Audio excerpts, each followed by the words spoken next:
Hola Silvia, ¿cómo estás? Bien, Monse, ¿y tú? ¿Qué tal? Bien, bien también, contenta de compartir contigo y con quien nos quiera acompañar. Yo también. Mucho gusto de estar de nuevo juntas. Sí, y qué padre Silvia, las personas que nos han dejado comentarios, ya sea en YouTube o en Facebook. Y bueno, aquí seguimos compartiendo. Ujú. Y ya se van sumando seguidores, ya vi. Ah, qué bueno, ¿no? Sí, Eso sí, está muy padre, ¿no? sí, Eso sí, sí, nos acompañan. claro, claro. Y bueno, Silvia, se nos ocurrió el tema de la autoestima. Vaya qué tema, porque en alguna ocasión platicábamos de que los pacientes de pronto dicen que sienten la autoestima por los suelos. Ujú. Y bueno, ¿qué es eso? La autoestima es un concepto sí, psicológico, pero que a veces puede no ser muy claro. Y con toda esta integración que tú has venido teniendo en los últimos tiempos de una visión distinta que va más allá de la psicología, creo que se puede enriquecer mucho. Para abrir la conversación, muy rápidamente menciono tres definiciones de psicología, perdón, de autoestima. Desde la psicología se dice que es la opinión emocional que los individuos tienen de sí mismos. Carl Rogers, pues, psiquiatra humanista, dice conjunto organizado y cambiante de percepciones que se refieren a la persona, en donde yo rescato de una manera importante el tema del cambio, Silvia, porque Ujú, lo que es constante es que todo cambia. Y ujú. la de Freud, que dice que es el sentimiento de estima de sí. Y lo que yo rescato en este caso de la propuesta freudiana es que se habla de sentimiento. ¿Qué te Me parece pare- como para arrancar? Me parece súper interesante porque en parte estoy de acuerdo con varias de estas cosas, pero creo que la podríamos ampliar porque yo lo que he visto es que el término autoestima está muy manoseado y se usa como de manera muy trivial. Entonces, las personas muchas veces lo que hacen es hacer cosas para subir la autoestima. Si bajo 10 kilos, subo la autoestima. Si me corto el pelo, subo de autoestima. Si tengo un mejor trabajo, sube mi autoestima. Y no nos damos cuenta que estamos usando ese concepto para hablar de una estima que lo que califica o descalifica es nuestro actuar o nuestra apariencia. Y ya hay un valor intrínseco en cada uno de nosotros que no cambia, así andemos greñudas o no tengamos trabajo o hagamos lo que hagamos, el valor humano de nosotros es el mismo. Entonces, esto que dices, por ejemplo, esta descripción de opinión emocional que tiene uno de sí mismo, pues es parte del problema que hemos aprendido a que emocionalmente nos ponemos palomita o tache y entonces nuestro valor ante nuestros ojos, para empezar, sube o baja junto con la autoestima. Y entonces, esta otra que dice Rogers, conjunto organizado cambiante de percepciones, me checa mucho, precisamente porque según me percibo, me califico y me estimo o me desestimo. Y la otra es este sentimiento de estima, que Freud se queda con eso. Si juntamos lo que a mí me gusta de las tres, es una opinión emocional que se finca en un conjunto organizado, cambiante de percepciones y que al final me genera un sentimiento de estima o de rechazo a mí mismo o de devaluación. Y creo que tenemos que profundizar en esto, ¿no? Yo recuperé una pirámide que ordenan varios autores finalmente y que tiene que ver con describir qué es la autoestima y cómo se construye. Y entonces háganse de cuenta que es una escalera y en la base, para empezar, está el autoconocimiento, ¿sí? Si no tenemos un conocimiento profundo de nosotros, claro de nosotros, ¿cómo podemos amarnos? ¿Cómo podemos reconocer nuestro valor? Y no crees, Monse, que este es un primer paso que para empezar en nuestra cultura está ya muy manoseado. ¿Qué tanto se nos permite conocernos profundamente o se nos empieza a enjuiciar muy tempranamente acerca de lo que sentimos o de lo que actuamos. Estoy convencida que sin duda, Silvia, es el primer paso para la autoestima y para muchas otras cosas. Y creo que algo importante, retomaría una definición que encontré aquí de Rosenberg, que dice que la autoestima es un fenómeno actitudinal creado por fuerzas sociales y culturales. Y A yo, ver, repítela, Monse, porfa. fíjate, fenómeno actitudinal creado por fuerzas sociales y culturales. Ujú. Entonces, lo relaciono con lo que tú dices del autoconocimiento, y si en estas fuerzas sociales y culturales que están en mi entorno desde que somos niños y cómo nos dijeron que era la vida o cómo nos dijeron que eran las cosas, pues eso ya va a ser un parámetro para un autoconocimiento de mí mismo que puede tener muchas trampas. Si me dijeron, por ejemplo, que ser muy estudiosa y sacar dieces y no ensuciarme el uniforme era ser buena, bueno, eso, que tener esa creencia que tiene que ver con algo cultural o social de los propios padres, pues va a tener un efecto en mí. Entonces, ese autoconocimiento tampoco está tan fácil. No, Yo no no sé, está, sí. no, perdón, ¿cómo lo veas tú? ¿Cómo autoconocernos sin caer en la trampa de lo que nos dijeron que debía ser o no ser? Es que yo creo que de entrada está prohibido nuestro autoconocimiento. Se permite hasta cierto punto, hasta un punto que no sea amenazante para papá o mamá, que están también en un sistema donde ellos aprendieron que deben educar bien a los hijos, que sus hijos deben ser buenos y quién sabe cuál sea la idea de que esos hijos sean buenos. Y acordémonos que los sentimientos, las emociones son de las cosas que nos van bloqueando. En vez de reconocer lo que somos capaces de sentir, cómo manejarlo, de reconocer la riqueza que tenemos. Fíjate, este, varios autores hablan de que estamos llenos de virtudes y virtudes que no apreciamos y virtudes que mal enfocamos y sustituimos estas virtudes por virtudes de comportamiento para conseguir hacer un modelo que sea aceptable y reconocido. Entonces, este autoconocimiento lo vamos sacrificando mucho. Fíjate que este ideal del yo que describe Freud, que vamos fabricando, me hizo mucho pensar en esto del autoconocimiento.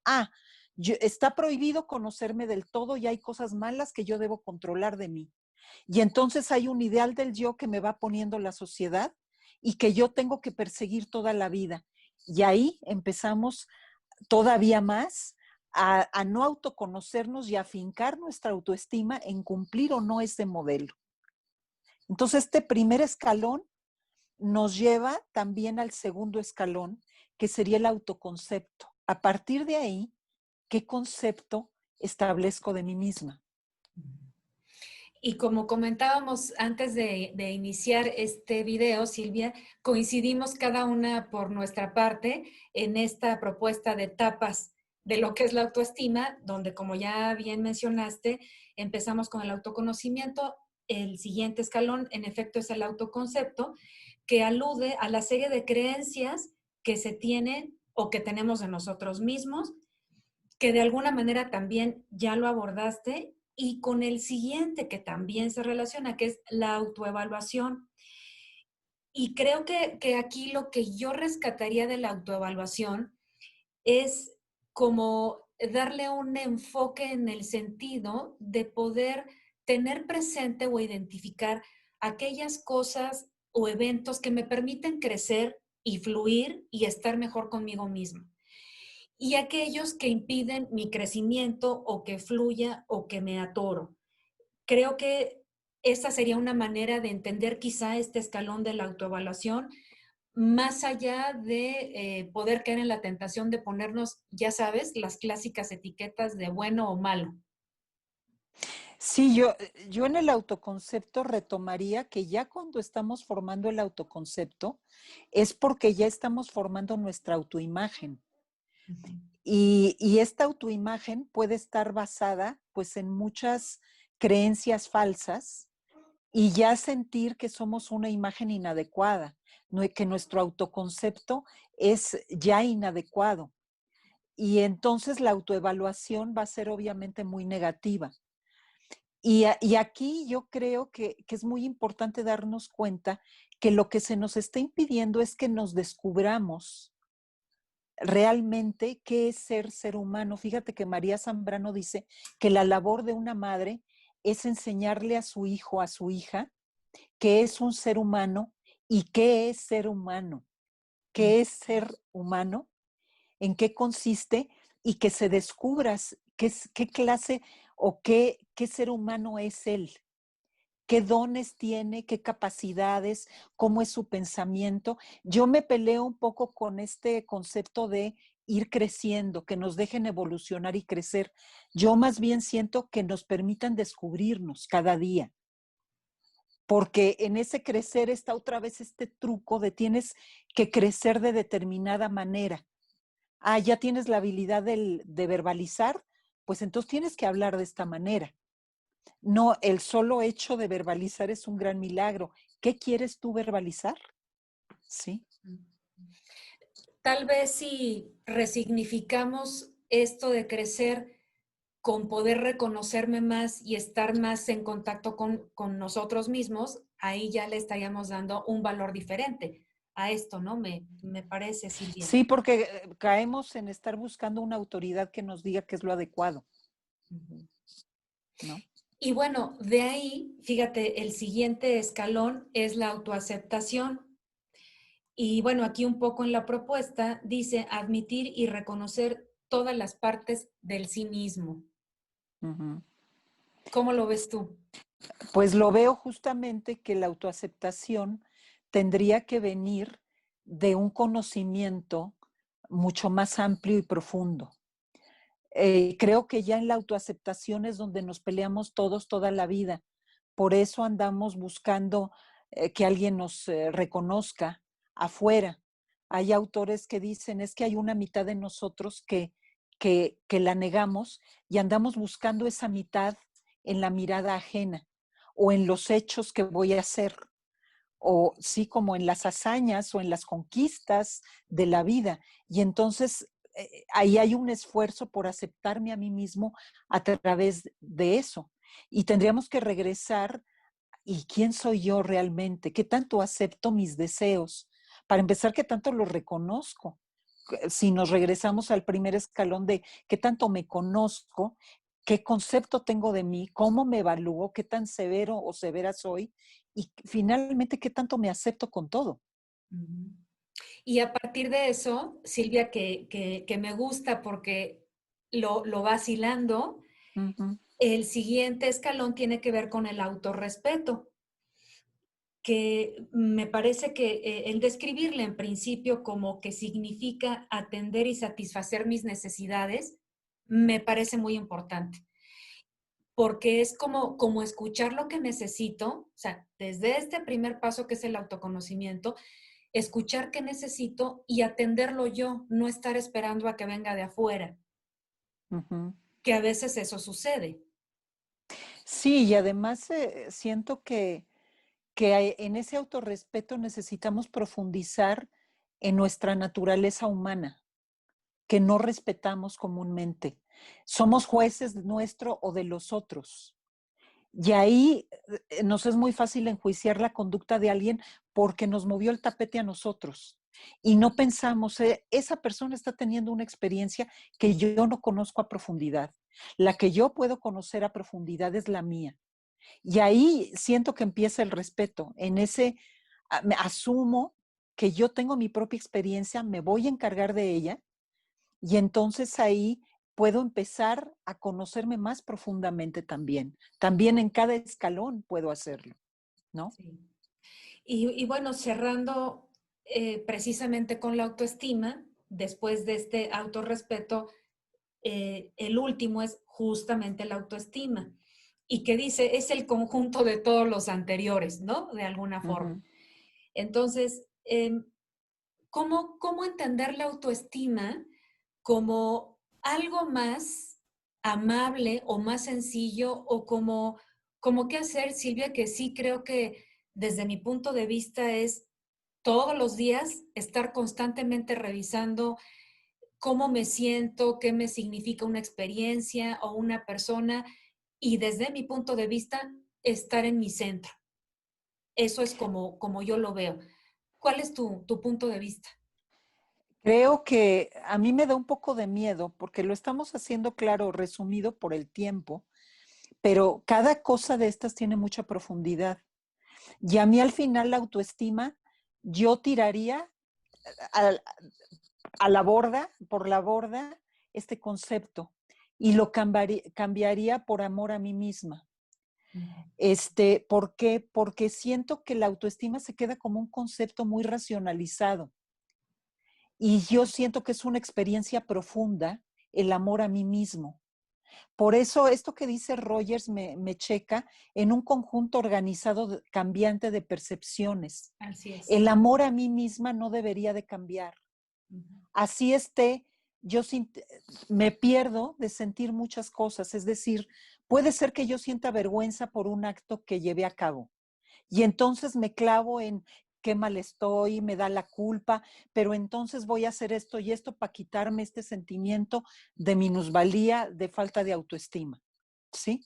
Y entonces voy y hago algo que lo hace, pero me perdí de explorar por qué siento vergüenza, qué me está diciendo mi vergüenza, por qué siento culpa y qué tanto dejo de amarme a mí misma por actos que llevo a cabo, que no entiendo bien ni por qué me siento mal por ellos. Y entonces me voy en mi contra. Y lo que encuentro es que no he aprendido a amarme de fondo desde el principio. Y cuando pasa algo así, hago contacto con eso. Porque si yo me amara, puedo meter la pata en algo, puedo descalificar un acto mío, pero me amo y sé que soy humana y entonces voy a revisar todo lo que se mueve en mí en ese acto y voy a seguir adelante. Sí, yo estoy de acuerdo y también retomaría de esta definición este conjunto organizado y cambiante de percepciones, porque sí podemos tener percepciones distintas y como Claro. poderlas acoger, ya sea del tipo que sea, pero que a fin de cuentas me lleven a tomar la vida con todo, ¿no? Con la parte padre y con la parte no padre de la vida, que así es. Y me encanta que haya salido el tema de amor a nosotros mismos, Silvia. Como dices, me sumo contigo, cambiemos. Tú dices que la desapareces. Yo diría, bueno, hagamos una transición de la Sí. autoestima al amor a nosotros mismos, pero es un tema que me parece a todo dar. Entonces, si te parece bien, concluimos esta parte de la autoestima y en un próximo compartir, nosotras hablamos del amor a mí mismo, que a mí me gusta mucho cómo lo abordas. A mí también. Entonces vamos a dejarlo para este próximo capítulo, digamos. Así es. Aquí Continuará, compartimos. continuará. Continuará. Sí. Muchas gracias, Silvia. Entonces, Gracias, Monse, a ti. en el próximo hablaremos del amor a nosotros mismos. Muy bien. Ok. Muchas gracias. Hasta pronto. Bye. Bye.